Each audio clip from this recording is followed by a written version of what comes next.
Today's episode is brought to you by Roosters, a Noble Grill in Winston-Salem, North Carolina.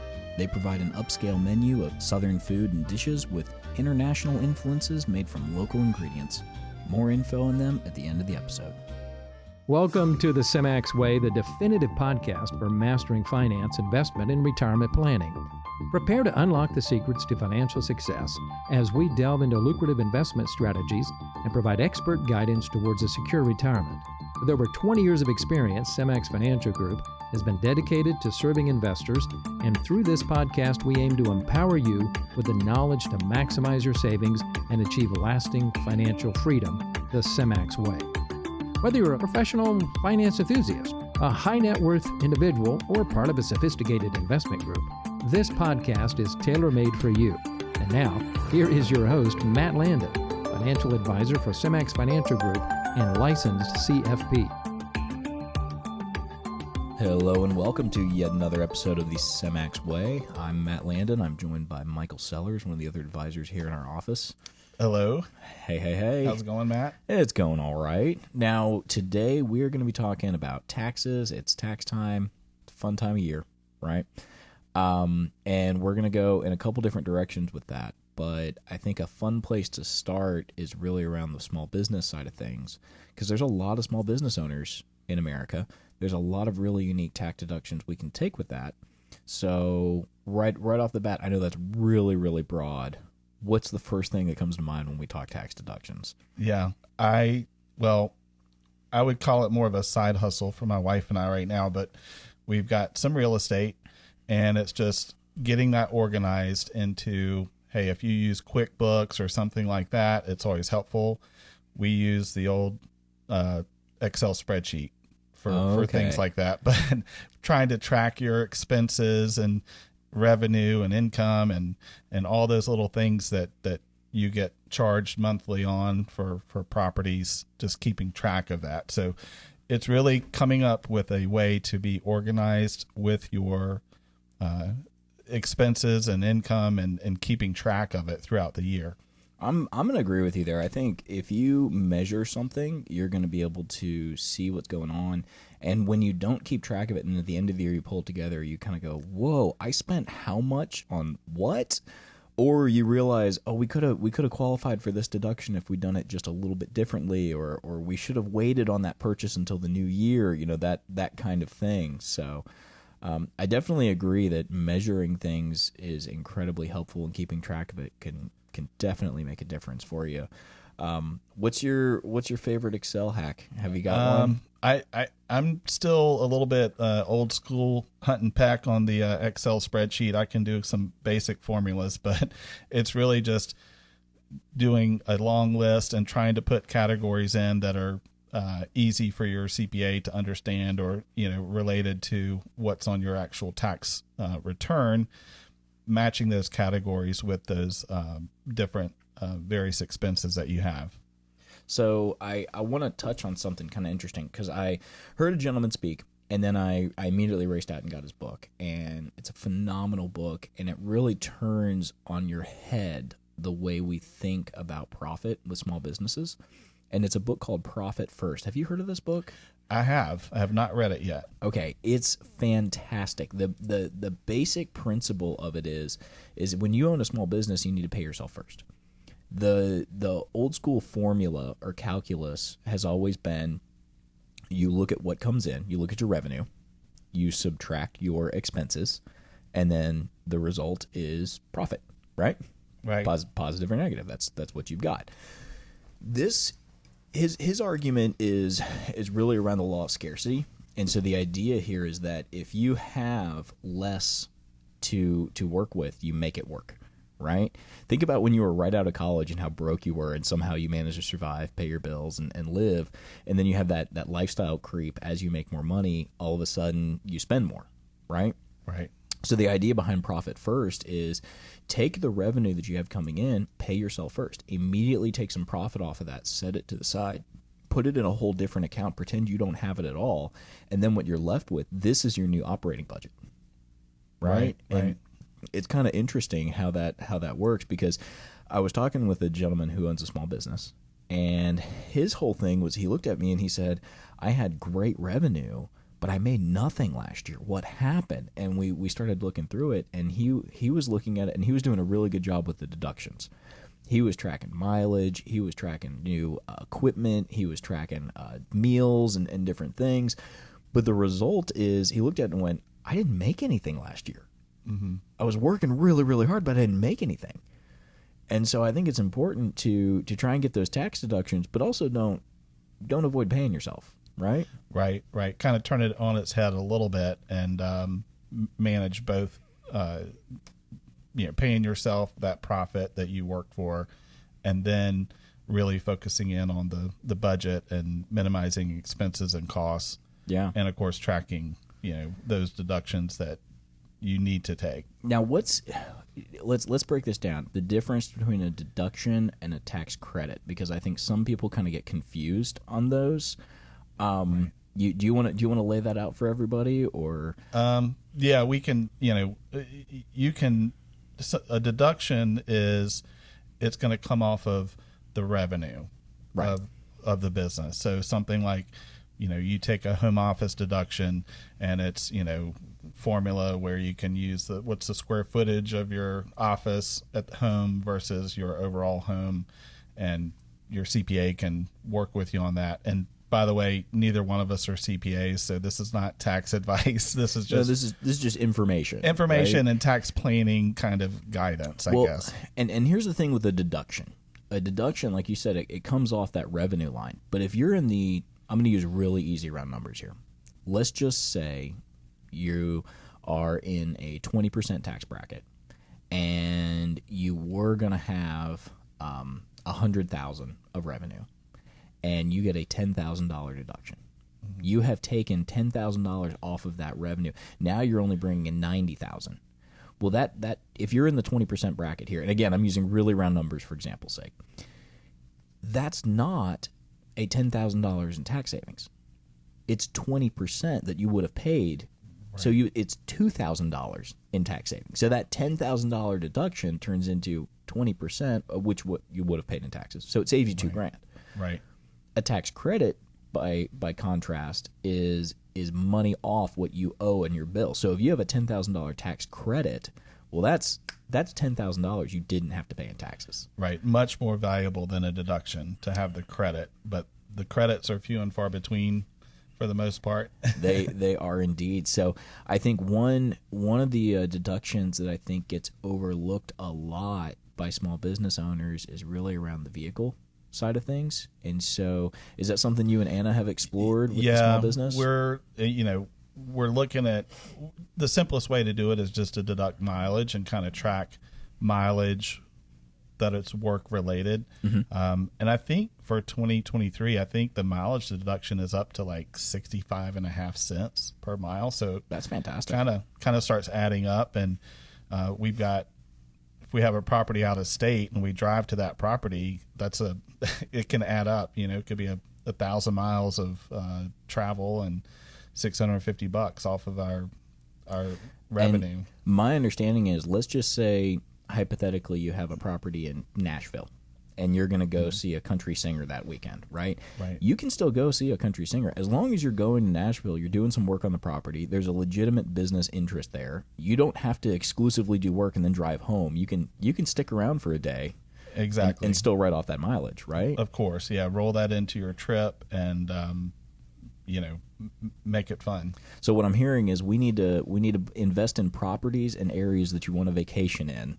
Exactly. That are drivable distance but not super close by. Is that the right. takeaway here? Okay. Right. Yeah. It comes with some other problems having an out of state property, but at the same time there's some advantages too if it's a destination type area. Yeah. So let's talk breakdown of different ways to structure it, because you can have a company and it can be a C Corp, it can be an S Corp, it can be a limited partnership, a sole proprietorship, it can be an LLC.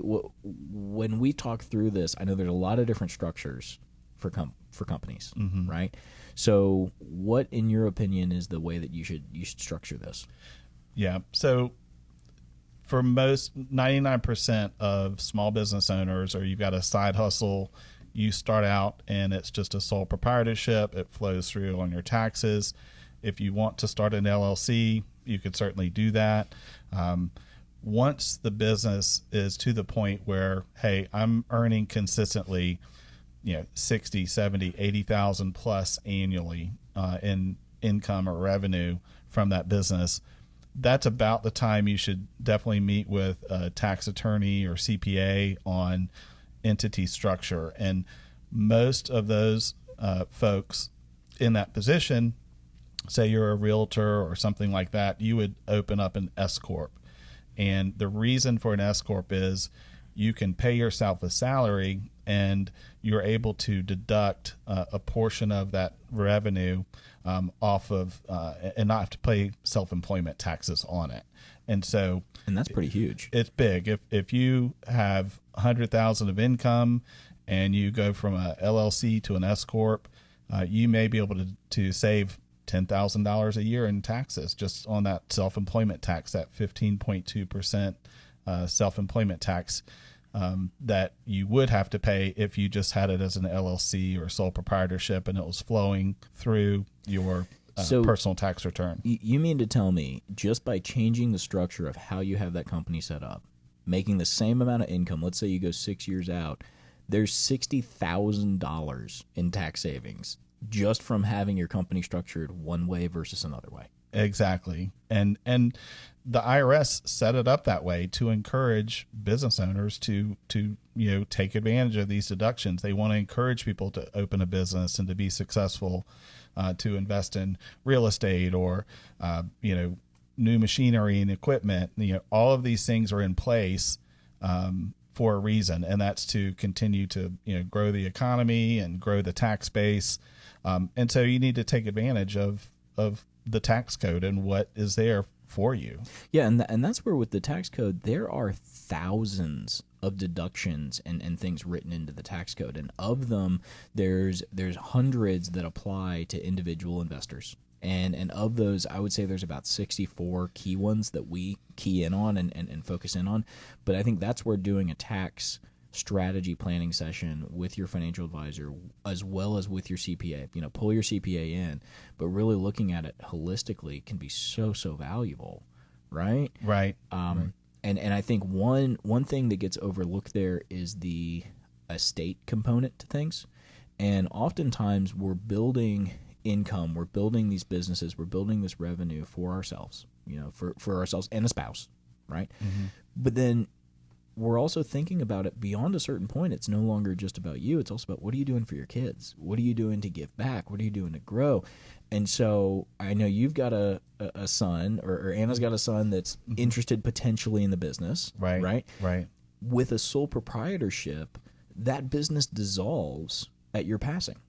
Whereas an S Corp, someone else is able to assume that business to continue it on. Am I correct? Right. Yeah. We're our goal is to get them involved with the business, and even if they're not even 18 yet, they can over the summer they can help us do marketing or cleanup or whatever it is, and pay them a little bit of amount so they can start a Roth IRA or something like that and invest. And there's getting them involved with the business. And as they get older, they could be on your, kind of like an advisory board, and they can, we go travel or we go have Thanksgiving, and hey, they travel to our house and it's a, business deduction. Yeah. There's all kinds of things you can do with getting the family involved, and also for that legacy where that they could potentially, take over a piece of that business and continue operating it. Yeah, and there's ways to structure. There's so many ways to structure that. We're going to have to do a whole separate episode just on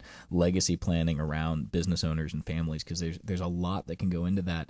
But I think even if you weren't thinking about it from having a child or someone else take over the company personally, you could also sell, right? And so if you get to a point where you want to sell that S Corp, it's a lot easier to structure that than it is, again, with a certain LLCs or a sole proprietorship, and you might have to do some reorganization there. Right. So there's definitely some planning around that as your business goes up in value and more family gets involved to, have a successful, I guess, transition of the company. Yep. So I think that's a great point. One other thing I want to mention here, and this is something that we've talked about in the past, it's something that a lot of people have heard, but it can get kind of lost in the shuffle because it's important, but it's not necessarily urgent, is making sure you get that HSA contribution if you're in a high deductible plan. There's some rules around HSA contributions. So you have to be in a high deductible plan, and at the same time, you have to be careful because they don't let you do more than a certain amount for single versus family. You want to speak to that a little bit? Yeah. It's a great, if you're in a high deductible healthcare plan, it's an amazing triple tax advantage way. There's no income limits. So you could make $1 million a year and still qualify for an HSA deduction, which is amazing. Yeah. Your contribution grows tax deferred. You get a deduction straight line off of your income. You can even contribute to an HSA up till April for last year. And so if you found that I over paid something, or hey, I'm in this next tax bracket, what can I do last minute? Look at the HSA as an option to really help out on taxes at the last minute. So when you said it's triple tax deduction, that means you don't pay taxes on the money that goes in. You don't pay taxes on the gains, and then you don't pay taxes when it comes out. Right. When it comes out, as long as it's used for medical care, prescriptions, doctor's visits, hospital bill, that kind of thing. But if you have an HSA and you're in your 70s and you wanted to pull it out and not use it for healthcare, you've got that option, and the taxability is the same as an IRA account. Yeah, they adjusted some of the rules with, I believe, Secure Act 2.0. Yes, they did. So there's huge advantages with an HSA. If you're comfortable going into a high deductible plan, it's a great opportunity to do that. Now, there is also a 1031 exchange, right? And a 1031 exchange is a way of selling a property and then buying another property and not realizing all those capital gains. Now, Right. your primary residence, you can exclude up to $250,000 in gains for an individual if you're a married couple. And again, it has to be your primary residence. You have to be there more than 6 months out of the year. But it's up to $500,000 for a couple. Right. So Correct. for most of us, when we're selling a house and then buying another house, we're really not thinking about taxes. But when you start getting into rental properties, that's something you want to consider and kind of play out, because there's some time limits as well. Exactly. So with, like you said, with the primary home, you have to live there 2 out of the last 5 years, and you got a $500,000 tax-free gain if you're married. That's completely just tax-free to you. So that's a great opportunity to take advantage of that. If you're moving every couple of years, I've seen builders build a house and live there for 2 years and then sell it and make that profit tax-free, and then build another house. And they move every 2 or 3 years, which would drive me crazy, but it works. I was going to say, about the time you finally get comfortable and unpacked, then it's time to turn around and move again. Right. I think we moved in 2 years ago, and we're still not unpacked. So that wouldn't work for me. It'll make your next move that much easier. What Right. I'm hearing is you guys should be looking for your new house then. Right. Yeah, no, I love that. Something else that I was thinking about is kind of circling back around to the deductions thing, right? You don't need to try and be killing it with your business necessarily. You don't have to try and turn this into a multi-million-dollar operation in order for it to be a side hustle and getting those just steady paychecks coming to you without a huge amount of work, right? The idea is that reliable paycheck, and there's a term for that, isn't there? Mm-hmm. Mailbox money. That's it. Yep. Yeah. I love mailbox money. Yeah. But I think you can get that from your rental properties. You can get that from dividend-paying stocks. You can get that from a laddered bond portfolio. There's a lot of ways to create reoccurring revenue, right? Right. And I think that it's important to have that diversification, to have those multiple slots. But one thing on the deduction side that I thought was pretty neat, I have a friend. I won't say who it is. Well, I might give him a shout out, but he is an artist. And he does incredible artwork, and he really enjoys drinking beer. and he likes brewing beer as well. And so he has a lot of artwork that is around like these beautiful paintings of hops and different things, and he's been selling this artwork to different breweries and places.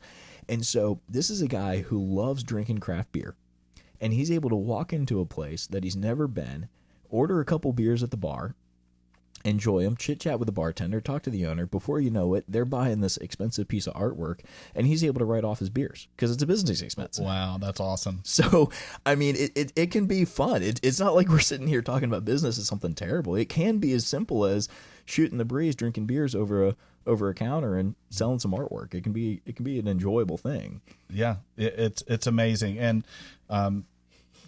long story with the, go back to the 1031 exchange that you mentioned, because I didn't really answer that question, but the 1031, you can, you have a rental property, you keep it for 10 years, and then you have a big gain. Mm-hmm. You can turn around, sell it, roll those profits through an exchange intermediary, and defer capital gains on it, indefinitely. So it's an amazing tax strategy that you can put in place.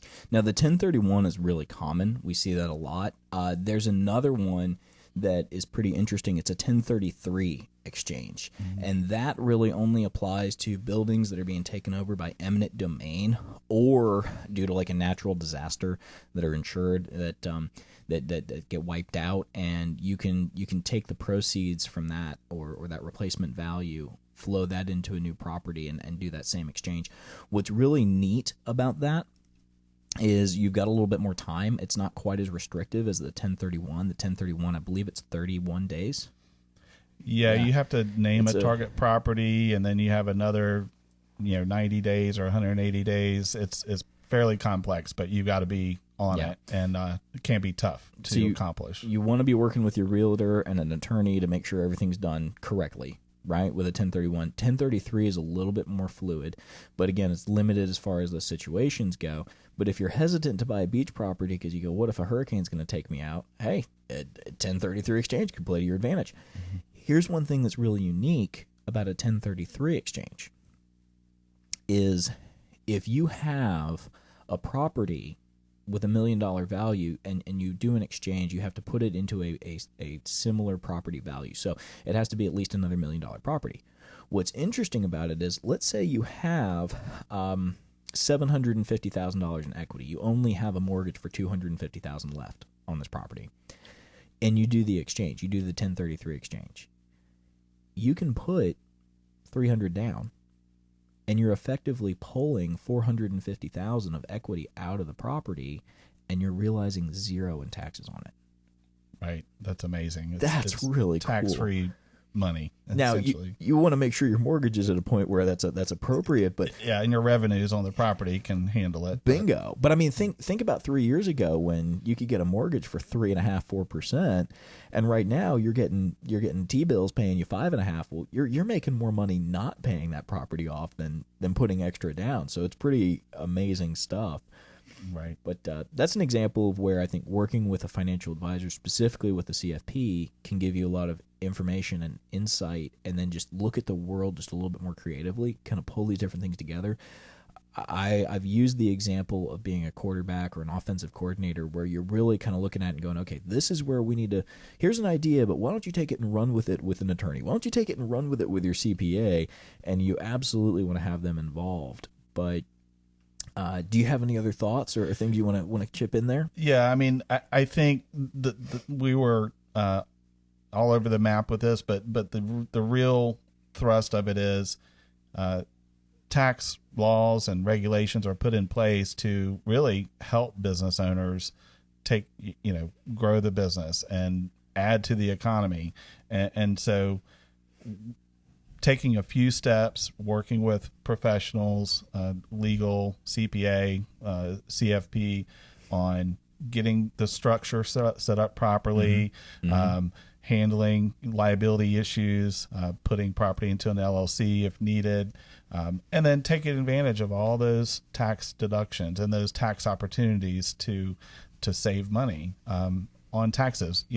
We think that you can spend your money better than the IRS can. So, hey, let's keep it that way and take advantage of what is already in place to your benefit. Yeah, and I think when we're talking about this, I think there's this idea that it's some insurmountable thing, or that's something somebody else has to do, or I could never do that. It can be a small hobby that turns into a business or a side hustle, but I love the idea of having that passive recurring income. And I think if you're one of those people that starts to get analysis paralysis, where you're hearing all of these different things and it's just too much information, and you go, you know what? I'm confused. I'm scared. You've mentioned 57 things, and I've listened to 18 podcasts and read all these different blog posts, and forget it. I'm just not going to do anything. I think finances, much like fitness, get way overcomplicated. And I say that as someone who has a tendency to overcomplicate it, because there's a lot in the details, right? There's a lot that can be squeezed out. But I was listening to this fitness podcast recently, and the guy was saying, hey, if you don't have the time to do the optimal workout, it's okay. And he was showing the math behind it. And there was all these studies, and I'm not a fitness fanatic. I don't know all the details behind the studies. But basically, the core of what he was saying was this. The optimal range is you should be able to do 3 sets of between 10 to 12 reps for like maximal weight, to try and get the most. He was like, that's the way to do it. You want to do it 3 times a week. And he said, but if you only do 1 set, you don't have time to do 3 sets of everything. You do 1 set of everything. You do that 8 to 10 range. You still get something like 85% of the gain. Wow. And if you only go once a week and you do 1 set, instead of the 3 times a week with the 3 sets, you still get like 65% of the gain. Right. That's amazing. Yeah. Take that same principle and apply it to the financial side. It's like, is there more you could eke out? Could you be more tax efficient? Could you be more perfect? Probably. But if you're trying to have it be perfect before you ever start, that's not where to start. Just put on your shoes, get out the door, and go for a run. It's like, exactly. Sign up for that LLC. It costs a couple $100 to get it set up, and just take that first step and take action, and you'll learn more from doing it than you ever will from anything else. Right. And whether your business is a side hustle, you make $10,000 a year on it, or it's a major S corp and you're generating $1 million of revenue, it matters. It all matters. And it doesn't matter if, hey, 85% of the time I get it right, and 65% of that time I get it right. Whatever the percentages are, making that effort, getting things set up properly, having it be a piece of your overall investment and retirement plan and business plan, it can do wonders for you. I agree entirely. I hope this has been valuable for you all. This is a little bit different than what we've done in the past with some of our podcasts, but at the same time, I think, like I said, we shared some different things. Maybe this has been interesting for you, but thank you for listening. We hope you enjoyed it. And Michael, any parting words, any final thoughts for the listener here? No, I think you summarized it nicely. Excellent. Well, thank you so much. Y'all take care. And as always, we appreciate you listening, and have a wonderful day. Thanks for joining us for another episode of the Semmax Way. If you're not completely satisfied with your current financial advisor, give us a call for a second opinion. Please note that this podcast is intended for informational and entertainment purposes only. The content shared on the Semmax Way should not be considered as investment advice. It is always recommended to consult your licensed investment representative and a competent tax advisor, respectively, for your fiduciary needs and plans. No statement contained in the Semmax Way podcast or made by its producers, sponsors, host Matt Landon, or Semmax Financial Group is a recommendation. Semmax Financial Group and Matt Landon are not responsible or liable for investment value loss of any kind, and any action taken based on information discussed in the Semmax Way podcast. Any opinions or viewpoints in this podcast are shared for information and entertainment purposes only and are not financial advice. We do encourage you to conduct further research and seek personalized advice for your specific financial circumstances. Full disclosure available at semmax.com/podcast. Thank you for joining us, and we look forward to having you tune in for future episodes of the Semmax Way. I'd like to pause a minute and just express our gratitude to our podcast sponsors, Noble's Food and Pursuits. This renowned restaurant group has been serving the community for an impressive 40 years, starting with Jim Noble's original restaurant, J. Basil Noble in High Point. Over the years, their passion for hospitality has flourished, leading them to expand into a diverse collection of 9 restaurants, a retail bakery, and a catering company. Today, we want to shine a spotlight on one of their beloved establishments, Rooster's A Noble Grill, which has been proudly open for 31 years right here in Winston-Salem. Now, Rooster's is known for its commitment to offering a seasonally inspired, regionally cultivated menu featuring mouth-watering wood-fired meats, poultry, and vegetables. If you're looking for a delightful dining experience, they also host monthly wine dinners and provide live music on their inviting patio every Tuesday night. Now, make sure to pay them a visit at 380 Knollwood Street, and to secure your spot, head over to theroosterskitchen.com and make a reservation. Again, that's roosterskitchen.com.